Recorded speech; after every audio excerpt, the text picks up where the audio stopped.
اے کاش کہ ہم استغفار کرنے والے بن جائیں. اور آپ کو شاید پتہ نہیں ہے، استغفار جہاں گناہوں کی معافی ہے نا، وہاں یہ بہت سارے مسائل کے حل کی کنجی بھی ہے.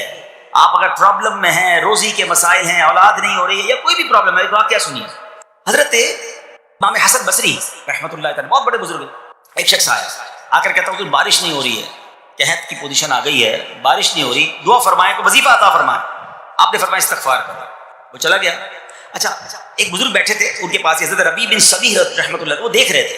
دوسرا بندہ آیا کہتا حضور تنگ دستی ہے، کاروبار میں ڈاؤن ہے، رزق میں تنگی ہے. آپ نے فرمایا استغفار کرو. پھر تیسرا شخص آیا کہتا حضور اولاد نہیں ہو رہی ہے، حصول اولاد کے لیے وظیفہ لینا ہے، فرمایا استغفار کرو. چوتھا بندہ آیا، وہ کہتا ہے کہ حضور میرے باغ میں فصلوں میں پیداوار کی کمی ہے، فرمایا استغفار کرو. حضرت ربیع بن صبیح کہتے ہیں حضور پہلا بندہ الگ پرابلم لے کر آیا، دوسرا الگ، تیسرا الگ، چوتھا الگ، چاروں کو ایک ہی دوائی، چاروں کو ایک ہی وظیفہ، استغفار استغفار. ہائے ہائے، بڑوں کی بڑی باتیں. قرآن میں بھی پڑھتا ہوں، قرآن آپ بھی پڑھتے ہیں، مگر دیکھو اللہ والے کیسے پڑھتے ہیں. کیا خوبصورت جواب دیا آپ نے.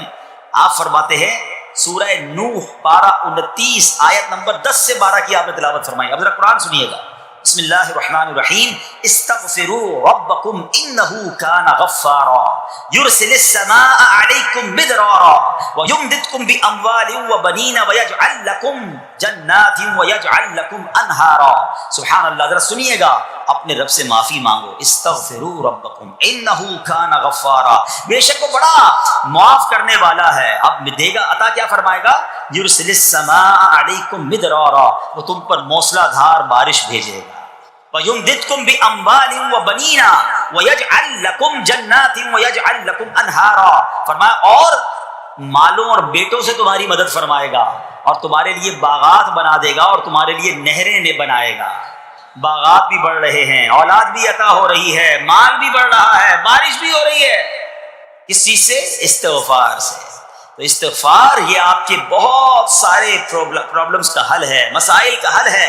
بس اپنی زبان استغفار سے تر رکھے. اچھا پھر اس میں تھوڑی سی شرمندگی بھی ہے. ایسا نہیں کہ استغفار بھی ہو رہا ہے اور دماغ کہیں اور ہے، مسکرا بھی رہے ہیں، ہنس بھی رہے ہیں اور استغفر اللہ. کسی سے معافی مانگتے ہوئے ہنستا ہے کیا بندہ؟ استغفر اللہ ربی من کل ذنب واتوب الیہ. یا اللہ میں اپنے سارے گناہوں سے تجھ سے معافی مانگ رہا ہوں. بہت سارے استغفار کے سیغے ہیں. استغفر اللہ العظیم من کل ذنب عظیم. اے اللہ میں تجھ سے استغفار کرتا ہوں، وہ رب جو بہت عظیم ہے، اپنے سارے بڑے گناہوں سے میں استغفار کرتا ہوں. الگ سیغوں سے اللہ کی بارگاہ میں استغفار کریں. ہو سکے تو کبھی گناہ یاد آئیں تو آنسو بھی بہ رہے ہوں، مگر یہ استغفار اللہ کو بڑا پسند ہے، معافی رب کو بہت پسند ہے. ابو اللیث سمرقندی رحمۃ اللہ تعالی لکھتے ہیں پچھلی قوموں میں ایک شخص تھا، اس نے بہت گناہ کیے تھے. ایک بار اس نے اپنی پچھلی زندگی کے بارے میں سوچا، گناہوں کے بارے میں غور و فکر کیا تو اسے شرمندگی ہوئی. اس نے نادم و شرمندہ ہو کر 3 مرتبہ کہا اللہم غفرانک اللہم غفرانک اللہم غفرانک. اے اللہ تیری بخشش، اے اللہ تیری بخشش، اے اللہ پاک تیری بخشش. اسی لمحے اس کو موت آ گئی اور اللہ پاک نے اس کی بخشش فرما دی. آئیے ہم بھی پڑھ لیتے ہیں اللہم غفرانک اللہم غفرانک اللہم غفرانک. استغفار کرنا، توبہ کرنا، گناہ یاد کر کے شرمندہ ہونا، یہ اللہ کو کتنا پسند ہے. ایک سبحان اللہ، اس کے بارے میں چند برکتیں آپ کو بیان کرتا ہوں. بڑی عظیم برکت یہ ہے کہ اس کی بدولت بندے کا تنگی اور غم دور ہو جاتا ہے. حدیث پاک میں ہے جو ہمیشہ استغفار کرتا رہے اللہ پاک اس کے لیے ہر تنگی سے نکلنے کا راستہ بناتا ہے، ہر فکر و غم سے اسے خلاصی عطا فرماتا ہے. اس کی ایک برکت یہ بھی ہے کہ ایسے بندے کو اللہ پاک غیب سے رزق عطا فرماتا ہے. حدیث پاک میں ہے استغفار کرنے والے کو اللہ وہاں سے رزق عطا فرماتا ہے جہاں اس کا گمان بھی نہیں ہوتا ہے. اتنی مہنگائی ہے، اتنی مشکلیں ہیں، اتنی تنگی ہے، لوگ قرضے میں ہیں، کبھی ادھر جاتے ہو کبھی ادھر جاتے ہو. ارے بھائی سب کے پاس جاتے ہو، رب کے پاس کیوں نہیں جاتے؟ استغفار کرنا شروع کر دو، فرمایا ادھر سے روزی دے گا جہاں تمہارا گمان بھی نہیں جائے گا. اس کی برکت سے اللہ پاک دلوں کے زنگ کو دور فرماتا ہے. آئیے پیارے اسلامی بھائیوں، اللہ کو معافی مانگنا، دل سے پکارنا کتنا پسند ہے. میں آپ کو ایک بہت ہی خوبصورت واقعہ بتاتا ہوں، اور یہ واقعہ ہے حضرت موسیٰ علیہ نبینا علیہ السلام کا. اللہ پاک نے حضرت موسیٰ علیہ نبینا علیہ السلام نے ایک بار اپنی مناجات میں عرض کیا یا اللہ یا رب. اللہ پاک کی طرف سے جواب آیا لبیک یا موسیٰ. آپ نے عرض کی یا اللہ تو میرا مالک ہے، تو خالق ہے، میں تو تیرا بندہ ہوں. ارشاد ہوا مجھے یہ پسند ہے کہ جب مجھے کوئی میرا بندہ یا رب پکارے تو میں اسے لبیک کہہ کر جواب دوں۔ اللہ فرما رہا ہے، حضرت موسیٰ نے عرض کی یا رب کیا یہ ہر مطیع بندے کے لیے ہے؟ کیا ہر نیک آدمی کے لیے ایسا ہے کہ جب تجھے وہ پکارے تو لبیک فرماتا ہے؟ سنو، اللہ فرماتا ہے ہاں بلکہ ہر گناہگار بندے کے لیے بھی ہے۔ حضرت موسیٰ نے عرض کی یا اللہ فرما بردار تو تیری اطاعت کرتا ہے، وہ بات تو سمجھ آ رہی ہے، گناہگار پر یہ کرم کس وجہ سے؟ اے سنو میرے رب کیسا کریم ہے، فرماتا ہے اے موسیٰ اگر میں بھلائی کرنے والے کو اس کی بھلائی کا بدلہ دوں اور برائی کرنے والے پر اس کی برائی کی وجہ سے احسان نہ کروں تو میرا جود و کرم کہاں جائے گا؟ اللہ فرماتا ہے میرا پھر کرم، میری رحمت کس لیے ہے؟ برائی کرنے والا بھی گناہ کرنے والا بھی مجھے پکارتا ہے، میں اسے بھی لبیک کہہ کر جواب دیتا ہوں۔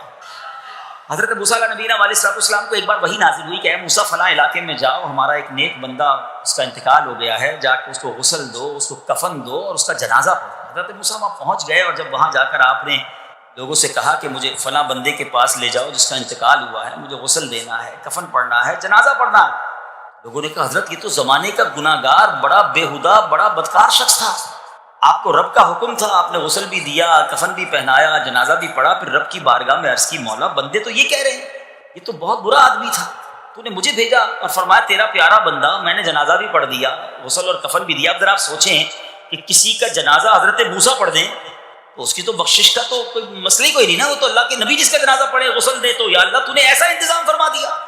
تو رب کریم کی طرف سے پتہ ہے کیا جواب آتا ہے؟ اللہ فرماتا ہے اے موسیٰ بندے سچ کہتے ہیں، یہ بندہ واقعی بڑا گناہگار تھا، جو علاقے والے شہر کے لوگ کہہ رہے ہیں نا ٹھیک کہہ رہے ہیں، یہ بندہ تھا ہی ایسا۔ یا اللہ جب اتنا گناہگار تو اتنی بڑی مہربانی کس وجہ سے؟ ارشاد ہوا اے موسیٰ اس بندے نے مرنے سے پہلے مجھ سے 5 کلمات کے ذریعے بات کی، مناجات کی، مجھے پکارا، 5 سینٹنس تھے، 5 کلمے تھے، اور اے موسیٰ اس کی وجہ سے میں نے اس کی مغفرت فرما دی۔ حضرت موسیٰ کہتے ہیں یا اللہ وہ 5 کلمے تو بتا دے، وہ 5 کیسے جملے تھے کہ علاقے میں سب سے مشہور بدکار اور اس کا انتقال ہو تو رب مغفرت بھی فرمائے اور اپنے نبی کو فرمائے جا کے جنازہ پڑھو۔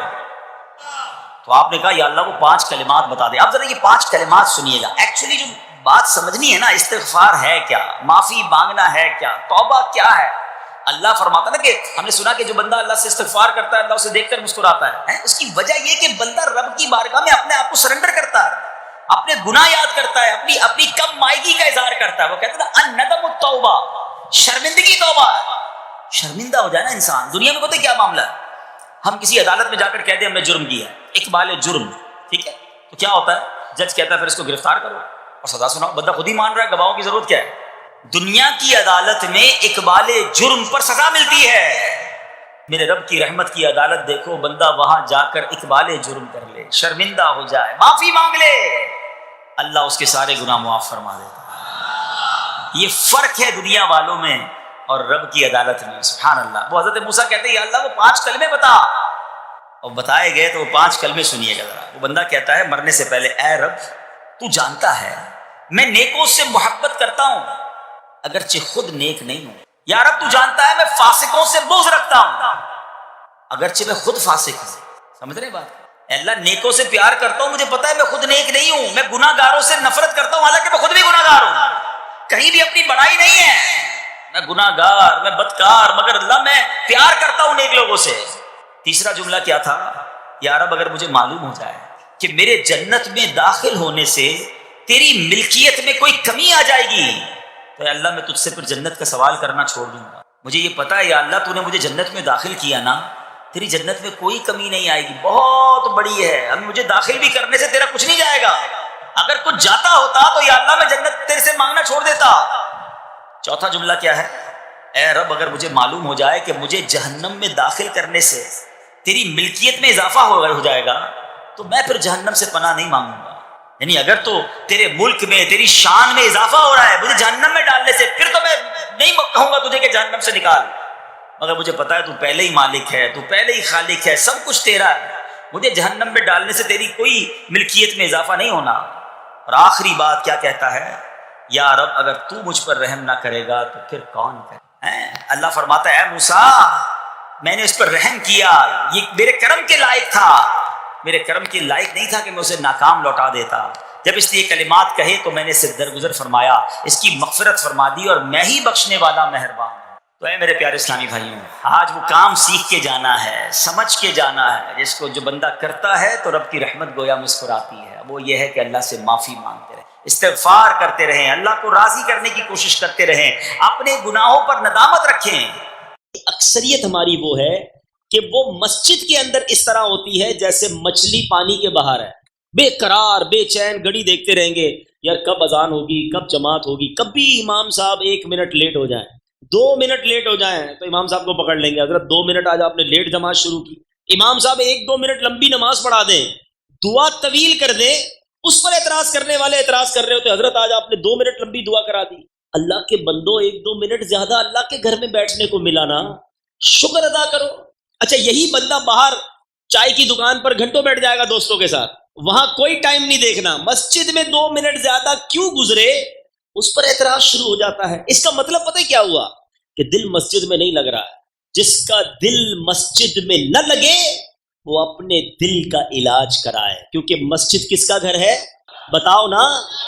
اچھا آپ کے گھر میں بغیر اجازت کوئی آ سکتا ہے؟ دروازہ کھٹکھٹائے کہ آج آپ کے گھر میں رہوں گا، آپ کہیں گے کون ہو بھائی، میں تو جانتا ہی نہیں۔ جب میرے اور آپ کے گھر میں بے اجازت کوئی نہیں آ سکتا، اللہ کے گھر میں کیسے آئے گا؟ خوش نصیب ہیں وہ لوگ جنہیں روز بلایا جاتا ہے۔ مسجد میں خود سے کوئی نہیں آتا، بلایا جاتا ہے۔ جو نہیں آتا نا، اب ماشاءاللہ یہ مسجد اتنی فل ہے کہ پیچھے بھی لوگ کھڑے ہیں، میں آپ سب سے ایک سوال کرنا چاہتا ہوں، کیا صرف جمعہ کی نماز فرض ہے؟ ہونا یہ چاہیے تھا کہ عصر میں بھی مسجد فل ہوتی، مغرب میں بھی فل ہوتی، عشاء میں، فجر میں۔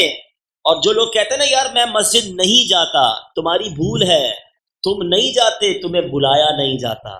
تم اللہ کی بارگاہ میں توبہ کرو کہ اے اللہ مجھے روز اپنے گھر میں بلا، میں اتنا برا ہوں کہ مجھے پورا ہفتہ تیرے گھر میں آنے کا موقع نہیں ملتا۔ توبہ کر کے اللہ کو راضی کر کے مسجد میں آنا جانا باندھ لو۔ پنجاب والوں کی ایک بات بڑی مشہور ہے، میں تو جب بھی پنجاب آتا ہوں، باقی شہروں میں بھی ماشاءاللہ ایسا ہے کہ مہمان نواز ہوتے ہیں، جب بھی آئیں بڑا خیال کرتے ہیں مہمانوں کا، ٹھیک ہے نا؟ تو جب آپ کے گھر کوئی آتا ہے کیا کرتے ہو؟ مہمان خوش ہو کر جائے، ایسا ہی ہے نا؟ اگر آپ کے گھر پہ کوئی مہمان آتا ہے آپ کیا کہتے ہیں؟ یار مہمان راضی ہو کے جائے، آپ مہمان کو کچھ تحفہ بھی دے کے بھیجتے ہیں، ایسا ہی ہے۔ جب اللہ کے گھر پر کوئی آئے گا تو اللہ اسے جھولی بھر کر نہیں بھیجے گا، اسے خوش کر کے نہیں لوٹائے گا۔ خوش نصیب ہے وہ لوگ جو مسجد میں روز آتے ہیں، بیٹھتے ہیں، سکون سے ذکر و اذکار پڑھتے ہیں۔ ارے دنیا میں کسی کے گھر جاؤ وہ تحفے کے ساتھ بھیجتا ہے، اللہ کے گھر میں آئیں گے وہ جھولیاں بھر کے لوٹائے گا۔ تو نیت کر لیں انشاءاللہ، پہلی نیت تو یہ کر لیں کہ اب انشاءاللہ 5 نمازیں مسجد میں باجماعت ادا کریں گے۔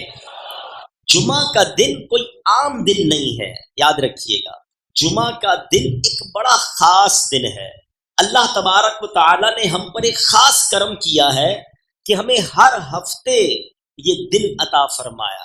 جمعہ کے دن کچھ خاص اعمال کرنے والے ہیں، وہ بھی عرض کرتا ہوں، لیکن جمعے کی پہلے اہمیت کو سمجھیے کہ جمعہ پیارے آقا علیہ الصلوۃ والسلام کی احادیث اور روایتوں کے ذریعے علماء نے بتایا کہ جمعہ یوم العید ہے، جمعہ سب دنوں کا سردار ہے۔ جمعہ کے روز جہنم کی آگ نہیں سلگائی جاتی، جمعہ کی رات دوزخ کے دروازے نہیں کھلتے، جمعہ کو بروز قیامت دلہن کی طرح اٹھایا جائے گا۔ جمعہ کے روز مرنے والا خوش نصیب مسلمان شہید کا رتبہ پاتا ہے اور عذاب قبر سے محفوظ ہو جاتا ہے۔ مفسر شہیر حکیم الامت حضرت مفتی احمد یار خان نعیمی رحمت اللہ تعالی علیہ فرماتے ہیں کہ جمعہ کو حج ہو تو اس کا ثواب 70 حج کے برابر ہے، کیونکہ جمعے کی ایک نیکی کا ثواب 70 گنا ہے، ملٹی پلائی بائی 70۔ ہم کہتے ہیں نا یار فلاں جگہ اسکیم لگی ہوئی ہے بھائی، 50% ڈسکاؤنٹ، 20% ڈسکاؤنٹ، زیادہ ڈسکاؤنٹ ہو تو سردی میں گرمیوں کا سامان خرید لیتے ہیں، کیوں یار کام آئے گا بھائی، ابھی اسکیم لگی ہوئی ہے۔ گرمی میں سردی کا سامان، ارے بھائی گرمی میں جیکٹ لے آئے، اس لیے لایا آدھی قیمت میں مل رہی تھی، دنیا کا فائدہ ہے تو فوراً خرچہ کر لو گے۔ ہر جمعے ایک نیکی ملٹی پلائی بائی 70 ہو کے مل رہی ہے۔ بتاؤ نا ہمیں کیا کرنا چاہیے تھا؟ ہم جمعے کو درود زیادہ پڑھتے، قرآن زیادہ پڑھتے، نفل زیادہ پڑھتے، صدقہ و خیرات کرتے، مریضوں کی عیادت کرتے، جو نیکی پورے ہفتے میں کرنی تھی وہ نیکی ہم جمعے کے دن کرتے تاکہ ملٹی پلائی بائی 70. کاروباری لوگ بیٹھے ہیں، جب دھاگا سستا ہوتا ہے ہم دھاگا لے لیتے ہیں، جب کپڑا سستا ہوتا ہے ہم کپڑا لے لیتے ہیں کہ یار سیزن میں اس کا ریٹ بڑھ جائے گا۔ اللہ نے ہر جمعے کو تمہیں سیزن دیا ہے نیکیاں کمانے کا، تو کماؤ نا نیکیاں۔ اب ایک دل جلتا ہے کیونکہ فیصل آباد میں بہت سارے علاقوں میں جمعہ چھٹی ہوتی ہے اور جمعرات کی رات ویکینڈ نائٹ بن جاتی ہے۔ جب بھی چھٹی کی رات ہوتی ہے تو اسے کہتے ہیں ویکینڈ نائٹ، چھٹی کی رات۔ ہونا یہ چاہیے تھا، جمعے کی چھٹی اسلامی ممالک میں کیوں تھی؟ یہ عبادت کی چھٹی تھی، مگر میرا مشاہدہ یہ ہے نہ صرف پاکستان میں بلکہ دنیا کے کئی ملکوں میں جہاں جمعہ کی چھٹی ہے نا، وہاں جمعرات اور جمعے کو زیادہ گناہ ہوتے ہیں، زیادہ فلمیں دیکھی جاتی ہیں، زیادہ ڈرامے دیکھے جاتے ہیں، زیادہ آؤٹنگ ہوتی ہے، زیادہ معاذ اللہ حرام کاریاں ہوتی ہیں، کیونکہ چھٹی ہے نا۔ یہ تو نہ سوچا کہ یہ دن کون سا ہے، حالانکہ جمعرات کی رات اور جمعے کا دن یہ خاص قبولیت کی گھڑیاں ہیں، دعاؤں کی گھڑیاں ہیں، مغفرت کی گھڑیاں ہیں، رحمتوں کے نزول کا وقت ہے۔ مگر بدقسمتی سے مسلمان جمعرات اور جمعے کو زیادہ گناہ کرتا۔ اور جو میں نے آپ کو مفتی احمد یار خان نعیمی کا قول سنایا کہ جمعے کے دن کی ایک نیکی ملٹی پلائی بائی 70 گناہ ہے، وہاں ایک گناہ کرنا وہ بھی ملٹی پلائی بائی 70 ہو جاتا ہے۔ یعنی جمعے کے دن خاص طور پر گناہ سے بچنا ہے کہ یار اس دن تو کوئی غلطی نہ ہو جائے، عذاب بھی 70 گنا ہوگا۔ اب اس کو اور آسان کر کے سمجھا دیتا ہوں۔ کوئی شخص رضا آباد کی گلیوں میں معاذ اللہ گالی نکالے، غلط بات ہے، حرام ہے، مگر عیدگاہ مسجد میں آ کر گالی نکالے، آپ کہیں گے یار اللہ کے بندے اللہ کے گھر میں گالی نکال رہے ہو، سمجھ رہے نا؟ کوئی معاذ اللہ باہر میوزک چلائے، ناجائز ہے، مسجد میں آ کر چلائے، آپ گریبان پکڑ لیں گے، شرم نہیں آتی؟ اللہ کے گھر میں یہ کر رہے ہو، عذاب بڑھ جاتا ہے۔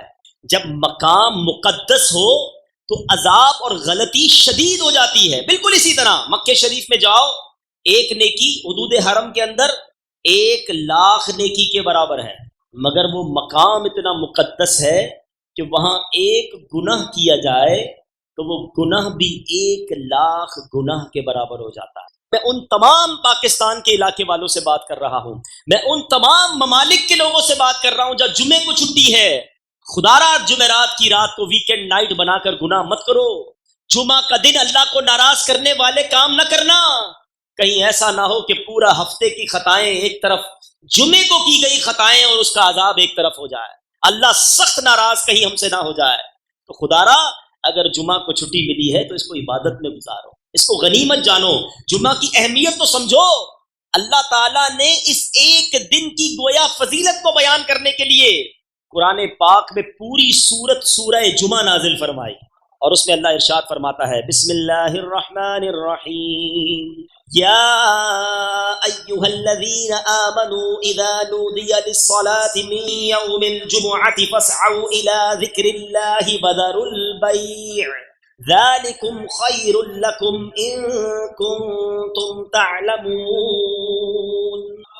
اے ایمان والو، جب نماز کی اذان ہو جمعہ کے دن تو اللہ کے ذکر کی طرف دوڑو اور خرید و فروخت چھوڑ دو، یہ تمہارے لیے بہتر ہے اگر تم جانو۔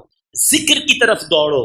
لوگ پکنک کی طرف دوڑتے ہیں، لوگ معاذ اللہ غلط کاموں کی طرف جمعہ کے دن دوڑتے ہیں۔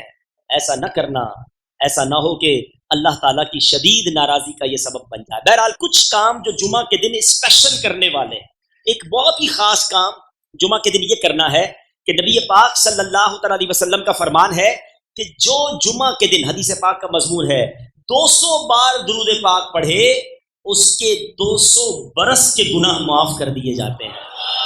یعنی جمعہ کا دن خاص الخاص درود پاک پڑھنے کا دن ہے۔ ایک عشق والی بات بتا دو، فضیلتیں تو اتنی ہیں، حدیثیں تو اتنی ہیں کہ جمعرات کی رات درود پڑھنے والے کو یہ ملتا ہے، جمعے کے دن پڑھنے والے کو یہ ملتا ہے، یہ ساری فضیلتیں۔ عشق والی بات بتا دیتا ہوں جو غلام مصطفیٰ کے لیے وہی کافی ہے۔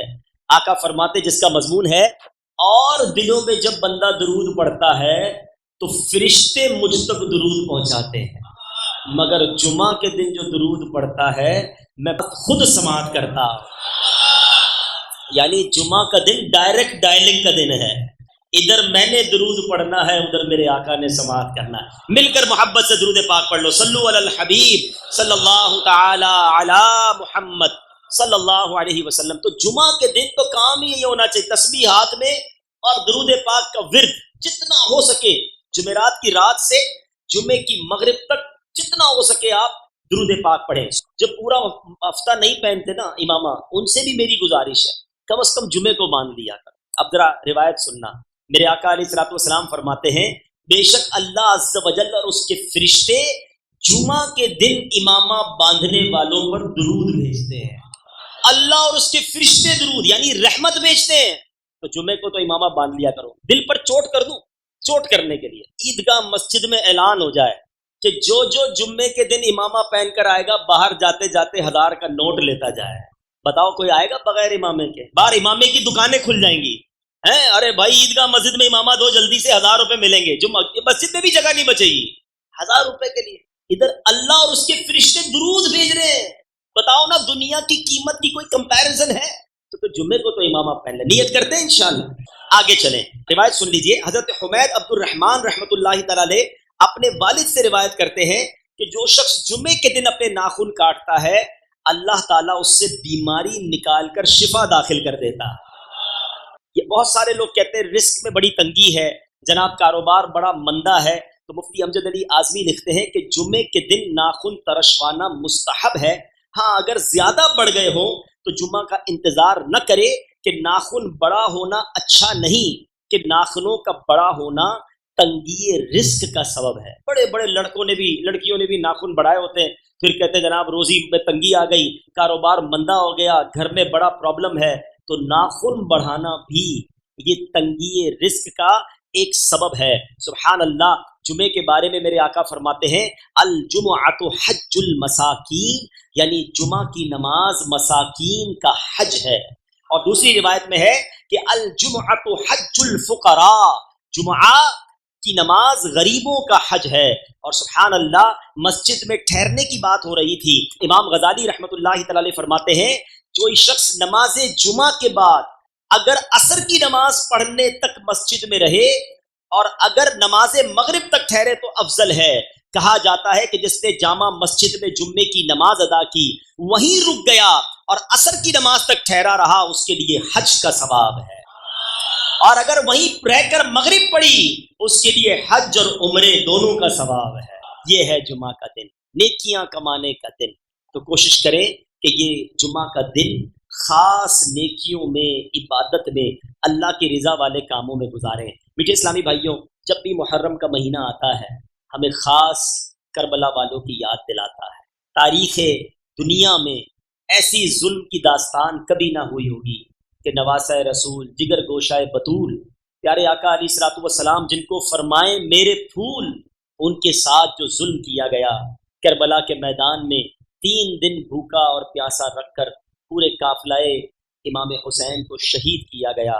ایک عجب داستان ہے جب بھی سنے آنکھیں اشکبار اور دل بے قرار ہو جائے. مگر میں واقعہ کربلا سنانے کی بجائے وہ تو آپ علماء سے سنتے رہتے ہیں مجھے اور آپ کو اس واقعے سے سیکھنے کو کیا ملا مجھے اور آپ کو کربلا پیغام کیا دیتا ہے.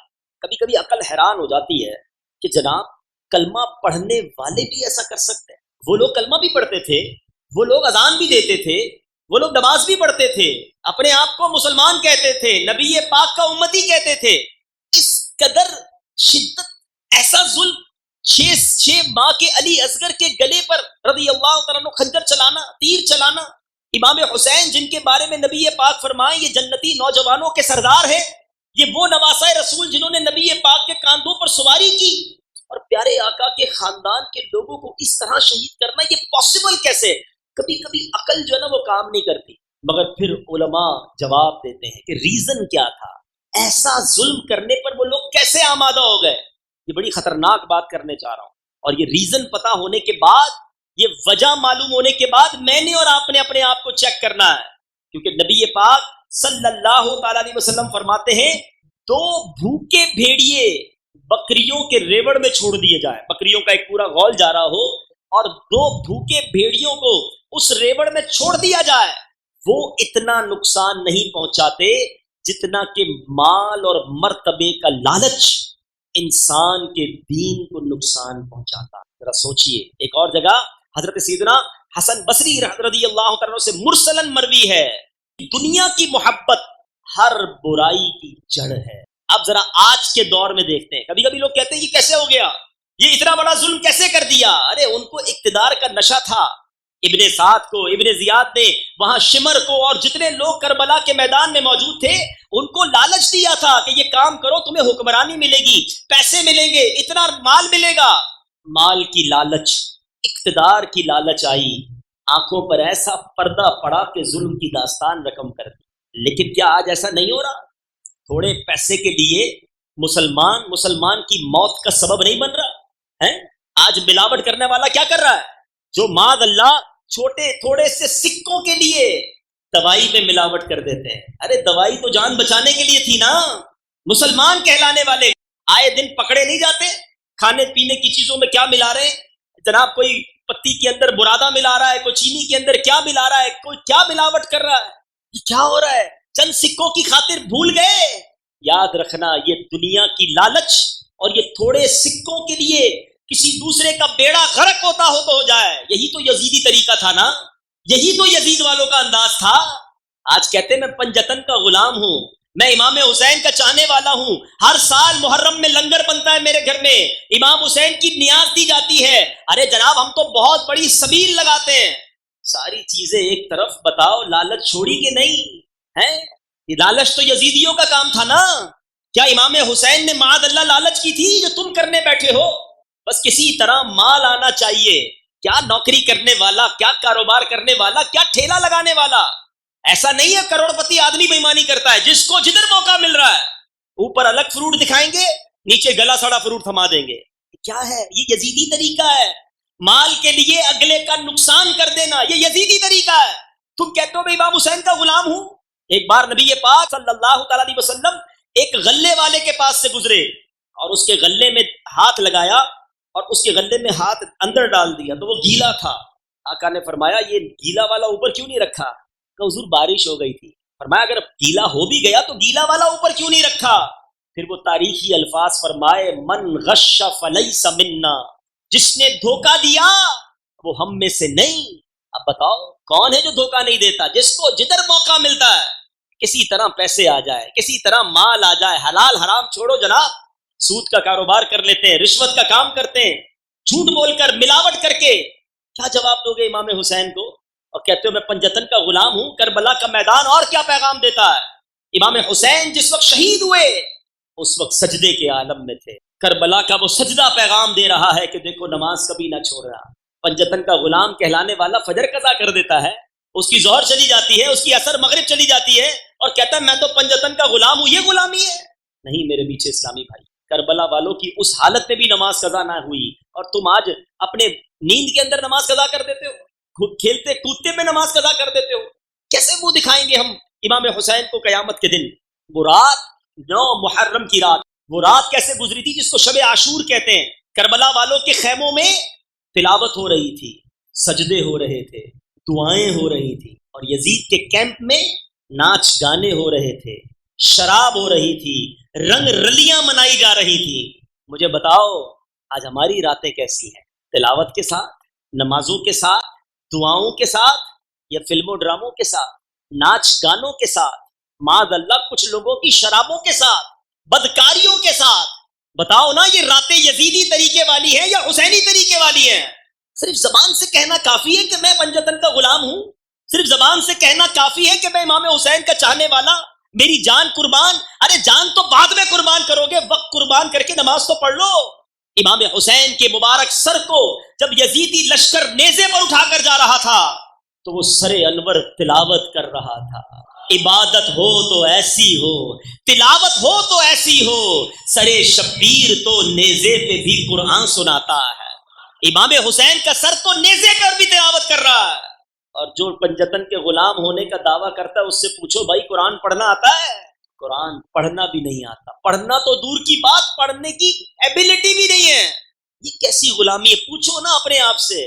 شربت پلانا، نیاز کرنا، نعرے لگانا بلا شبہ اچھی بات ہے، میں ڈسکریج نہیں کر رہا، مگر حقیقی غلامی تو یہ ہے نا کہ قرآن پڑھ کر امام حسین کو ایصال ثواب کریں. تو آج یہ نیت کر کے جاؤ اس بار کا محرم ہماری زندگی کا ٹرننگ پوائنٹ بن جائے. ہمارے دوست ہم سے پوچھے یار تم 5 وقت کے نمازی بن گئے, خیر تو ہے, پہلے تو نہیں پڑھتے تھے. تو میں بتاؤں کہ الحمدللہ محرم آیا, میں پنجتن کا غلام ہوں. امام حسین نے سجدے میں نماز پڑھتے ہوئے سر کٹایا, میں نے بھی نیت کر لی میری اب کوئی نماز قضا نہیں ہوگی. کوئی کہے یار پہلے تم بڑے غلط کام کرتے تھے, تم جناب حرام کماتے تھے, تم نے وہ کام چھوڑ دیا. آپ جواب دیں میں پنجتن کا غلام ہوں. کربلا والوں نے سر کٹا دیا, باطل کے آگے سر نہیں جھکایا. اب میں چند سکوں کے لیے اپنا دین و ایمان نہیں بیچوں گا, تھوڑا کماؤں گا, حلال کماؤں گا, سب چھوڑ دیا ہے. میں پنجتن کا غلام ہوں. آؤ نا پنجتن کی غلامی کو پریکٹیکلی ثابت کرو. اور آج یہ طے کر کے اٹھنا ہے جمعہ کا دن ہے, برکت والا دن ہے, محرم الحرام کا مہینہ ہے, اور مدد کرنے والی ذات اللہ کی ذات ہے. اب اللہ کی بارگاہ میں التجا کریں, مولا نیت کرتا ہوں مدد تو نے کرنی ہے, اے اللہ ارادہ میں کرتا ہوں, اے اللہ راہ تو نے دکھانی ہے کہ بس اب جو زندگی رہ گئی ہے وہ حسینی طریقے پر گزاروں گا, یزیدیوں کے طریقے پر نہیں گزاروں گا. نمازیں پڑھ کے, تلاوت کر کے, حلال کما کر اور دین کی خدمت کر کے گزاروں گا. قیامت کے دن جب میری اور آپ کی امام حسین سے ملاقات ہوئی, کربلا والوں سے ملاقات ہوئی, اور انہوں نے پوچھ لیا کہ ہم نے تو نانا کے دین کے لیے سر کٹا دیا, بتاؤ تو صحیح تم کیا کر کے آئے ہو. تو کچھ ہے جواب دینے کو؟ لوگ کہتے ہیں یار میں نیک بن بھی گیا تو فائدہ کیا, سارے ہی جھوٹ بولتے ہیں. ارے خود اتنا کر جاؤ کہ امام حسین کو عرض کر سکو حضور میں اپنے حصے کا چراغ جلا کر آیا ہوں, میں نے سچ بول کر زندگی گزاری, میں نے نمازیں پڑھ کر گزاری, تلاوت قرآن کر کے گزاری, میں نے حضور حرام نہیں کمایا. آپ نے تو بہت بڑی قربانی دی, تھوڑی قربانی میں بھی دیتا تھا. کبھی کبھی دعوت اسلامی کے مدنی قافلوں میں جاتا تھا, میں نے بھی کچھ لوگوں کو نماز کی دعوت دی, میں نے بھی آپ کے نانا کی سنتوں کی طرف کچھ کو بلایا. حضور میں نے کوشش کی ایک مسجد بھی بنائی یا مسجد میں حصہ بھی ملایا. حضور خود تو عالم نہ بن سکا, کئی طلباء کے لیے جامعۃ المدینہ بنایا جس میں علماء بنتے گئے جو آپ کے نانا کے دین کا پرچار کرتے رہے. حضور تھوڑا سا کام کر کے لایا ہوں, اپنی بارگاہ میں قبول فرما لیجئے. ایسے تو بن کر جاؤ نا کہ جب امام حسین سے قیامت کے دن ملاقات ہو تو جواب دینے کو, منہ دکھانے کو ہو. مگر آج بہت بڑی تعداد وہ ہے جو سوچیں کہ کیا جواب دو گے امام حسین کو کہ دین کا نام روشن کرنا تو دور کی بات, میں دین کا نام برباد کر کے آیا ہوں. لوگ کئی لوگوں کی وجہ سے کہتے ہیں کہ یہ وہ شخص ہے جس کی وجہ سے اسلام برباد ہو رہا ہے, اسلام کا نام خراب ہو رہا ہے. سوچئے گا ضرور. اللہ دعوت اسلامی کے مدنی ماحول کو سلامت رکھے کہ جو آج ہمیں حسینی طریقے پر چلنے کا موقع دیتا ہے, جو ہمیں اہل بیت اطہار اور صحابہ کرام کی سیرت پر عمل کرنے کا موقع دیتا ہے. دعوت اسلامی کا ماحول کتنا کربلا والوں سے محبت ہے پتہ ہے آپ کو. ہمارے مدنی قافلے 72 گھنٹے کے مدنی قافلے ہیں. ہمارے مدنی انعامات 72 مدنی انعامات ہیں. کیا راز ہے اس کے پیچھے؟ 2 اہم ترین کام, مدنی قافلہ, مدنی انعام, دونوں میں 72 کا عدد ہے. اللہ سلامت رکھے عاشق اہل بیت امیر اہل سنت کو کہ کربلا والوں کے قافلے والوں کا عدد 72 تھا. امیر اہل سنت نے مدنی قافلہ بھی 72 گھنٹے کا کیا, مدنی انعامات بھی 72 عطا فرما دیے. ان دونوں کو تھام لو, فیضان اہل بیت تمہیں نصیب ہو جائے گا. اللہ تعالی ہم سب کو عمل کرنے کی توفیق عطا فرمائے. میرے اعمال کی اصلاح